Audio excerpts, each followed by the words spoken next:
Hi, everyone. I'm Claire Morno. I'm CISA's communications manager. And I'm here today talking to Leon Ripley of Maple Corner Farm. We are going to get a tour of this maple sugaring operation. It's a beautiful day to be sort of virtually on the farm. So Leon, thanks so much for taking the time to show us around and talk to us about what you're doing. Do you want to just introduce yourself and talk a little bit about what's happening on your farm this time of year? Sure. Welcome to Maple Corner Farm. We are here today. SAP is running. We've been sugaring here since 1835. We started using wooden buckets with a stone arch with the flat pans over on the mountain, over that direction over there. We still sugar that whole mountain today. We tap 4,000 taps all on pipeline.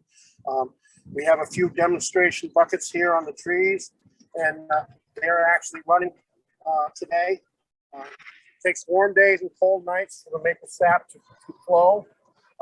Basically, the sap is made in the summertime when the days are warm, and the sap, the water from the roots go up into the leaves, and the leaves produce, through this process called photosynthesis, produces the maple sap or maple water. It's stored in the trunk of the tree all year round.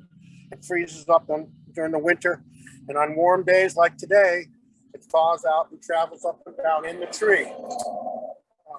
We go out and we gather the sap usually every other day, or depending on how good a run it is.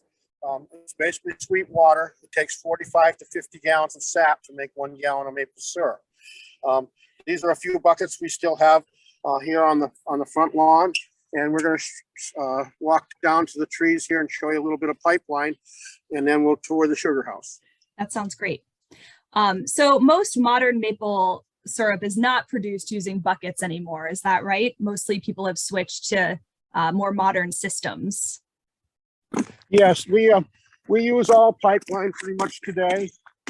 We were many years we used to tap 1,800 buckets and gather about 900 buckets a day. This is one of our trees here that's tapped with pipeline. On a warm day, the sap thaws in the tree and travels up and down throughout the pipeline down into storage tanks at the bottom of the mountain. Great. We're going to go over and show you our gathering tank. We gather the tanks in 4 locations, and we bring the sap into the sugar house to be boiled. You have to boil roughly 40 to 50 gallons of sap to make a gallon of syrup.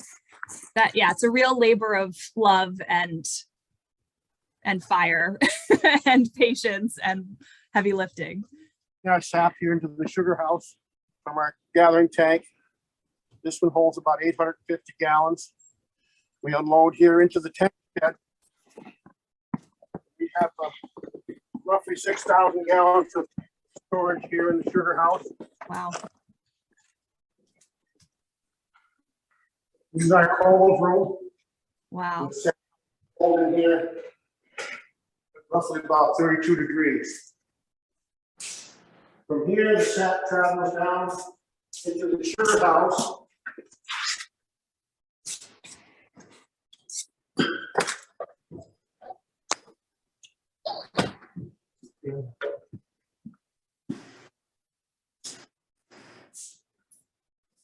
That is maple sap is being boiled here in the evaporator.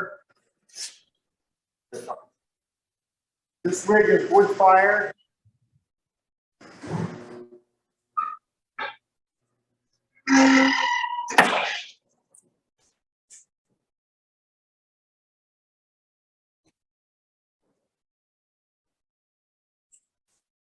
Yeah, that's quite a, it looks like a train.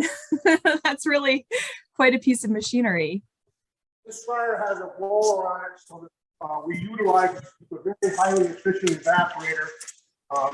We used to have an old-fashioned one in the old sugar house, and that one, it took 50 to 60 cords of wood to make a proper syrup. This one here, we basically use a reverse osmosis machine, and it has a steam hood. We're going to go in the RO room.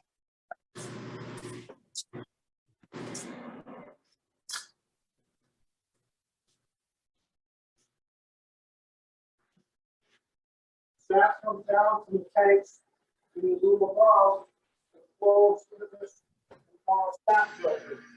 This filter is 60 gallons a minute. It's pumped back up into two 1,500-gallon tanks in the tank shed. From there, it flows back and goes to this modern machine called a reverse osmosis machine. Basically, it breaks down the water in the sap. The concentrated sap moves to the room above, and the water goes into two storage tanks, which we use for flushing our equipment and washing them. Got it. So this is a really modern, efficient setup that you've got here. We have a steam hood on top of the evaporator. The sap comes from a concentrated tank down into the steam hood, and as it does, the steam from the bottom fans get the pipes above the sap in it, sap up to 150 to 200 degrees, so it's very warm when it comes in the evaporator to make it much more efficient. Yeah, makes sense.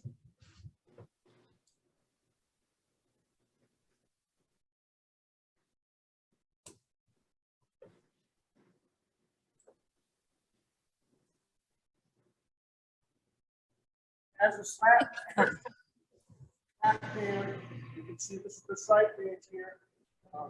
That's how much sap is in the back pan, and as it flows through the back pan to the front pans, it's starting to get thicker and thicker maple syrup. Front pans here, we have a golden maple syrup. When the fire reaches good temperature up to 1,100 degrees. It cooks the maple syrup. We draw off here, automatic draw. Temperature is roughly about 219 degrees.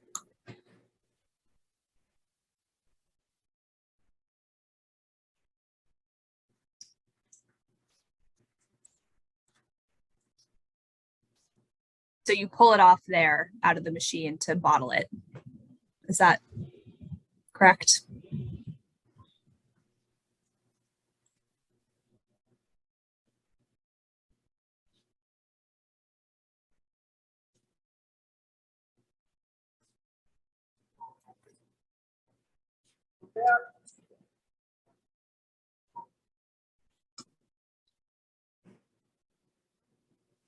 Now we transfer over into the finishing room. We finish cooking it here. Last probably a degree and a half. It's very important to cook maple syrup enough. Don't cook it enough. Syrup won't keep cooking too much. You get sugar crystals in the bottom of the syrup jar. You don't want that to happen. Next, we put the filter press together. There's 16 filters. All clean plates.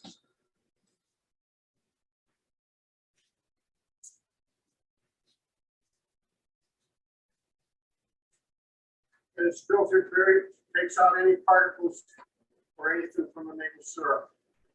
Once it's fully filtered, we pump it into the can over here. And these are all different size containers of maple syrup at roughly 180 to 212 degrees. We produce roughly about 1,500 gallons of maple syrup here. Wow. Depending on the amount of warm weather you have, depends on the determined grades of the maple syrup. Early season, we make a lighter syrup with golden maple flavor. As the season progresses, you make a darker syrup with a stronger maple flavor. As you can, these are some of the samples of maple syrup that we've been making. Are those from this year? That's from this year, yeah. Oh wow! So we're already pretty well into the season. It seems like you've been boiling for a while now. About halfway through the season. Okay. And we will go up to the lodge, and I'll show you some of the processing room in our maple syrup restaurant. Great. Sounds good. So I think we can edit this chunk out, but I'll just keep the Zoom going so that we don't, Okay. lose each other. We're not locked up there. Take your truck.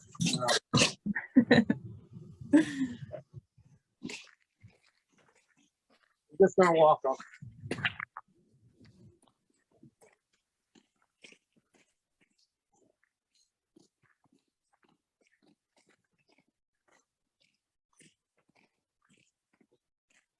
Do you think the season's done for cross-country skiing for you all? Is that something we should talk about, or is that probably over?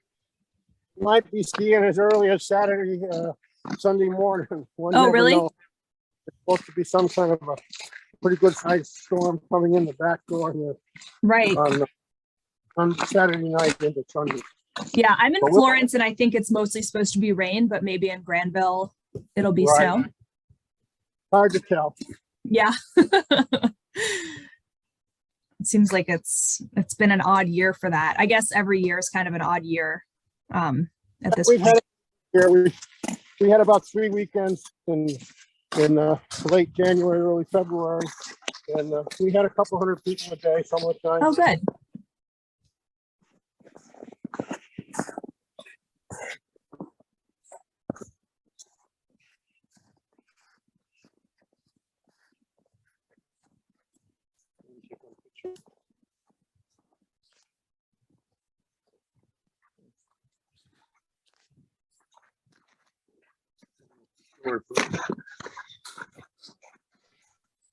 That's not a called voice.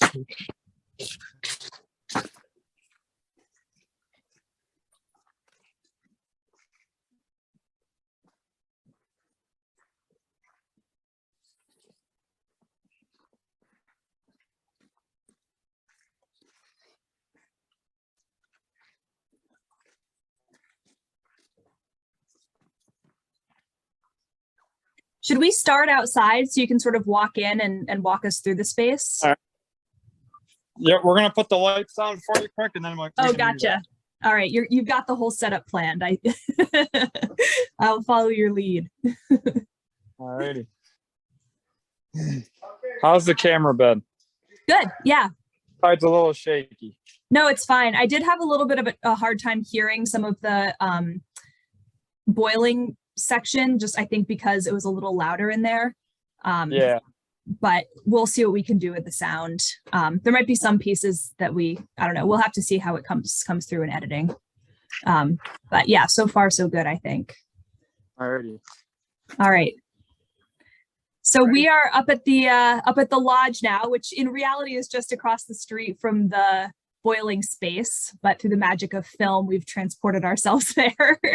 And Leon, you're going to show us around this sort of welcoming community space that you've created. Well, thank you. Yes, we are entering the restaurant and ski lodge here. We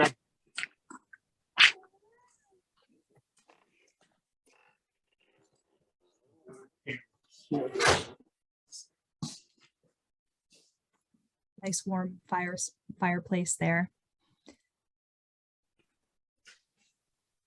So you are open for pancake breakfasts, sort of a sugar shack breakfast seasonally. Is that how you all run it? We're open from February 15th roughly to April 15th each year, Saturdays and Sundays 8 to 2.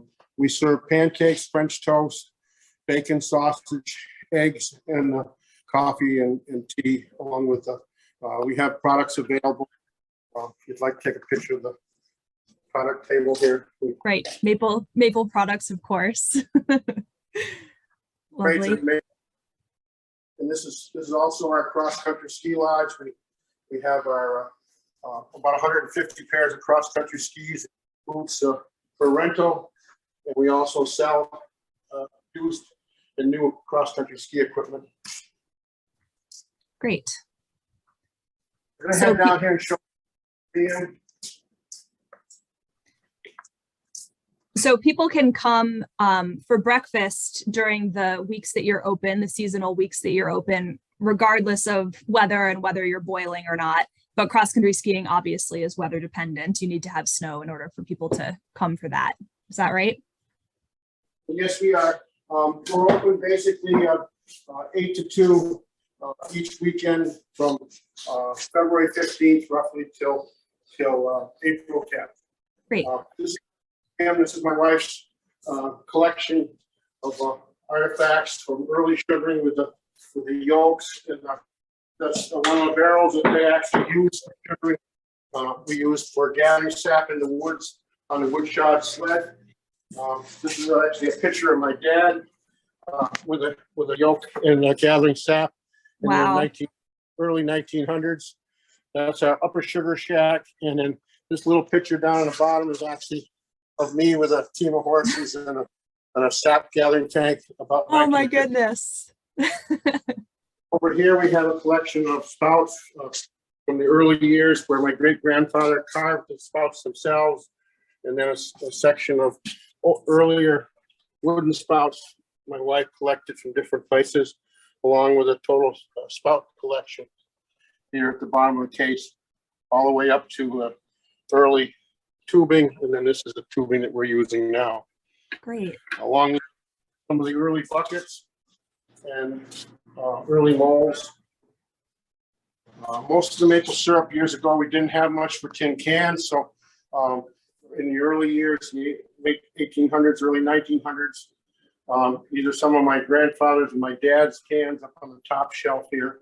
And they used to actually cook the syrup down further yet, up to from 219. They cook it, my wife does today, to 240 degrees, 242 degrees, and lets it cool 20 degrees. And they poured it into the molds. This was a penny cake mold. It was used in the mid 1900s. And then these are block molds that, during the First World War and Second World War, my dad and grandfather used to peddle maple sugar down into Connecticut, East Hartford, and Connecticut towns. But this is pretty much the museum over here. We have some early pictures of sugaring and some more of the molds that we got here making block sugar. Wow. That is This a is really a little special collection. Model of a sugar house my son made years ago. It's a dollhouse converted sugar house. Wow. This is an auction with a woodshod sled in the family up in Blandford. Wow. If you have any questions for me, I'd be happy to try and answer them. Yeah, well, I guess I'm curious just if people come visit you. I know that the 18th and 19th is Maple Weekend, so there are sugar shacks all around the region are doing, opening up for guests to come. I guess I'm wondering what it's going to look like for your farm there and what happens if people come see you then or any other weekend that you're open. If you could talk a little bit about that. We'll be open for Maple Weekend.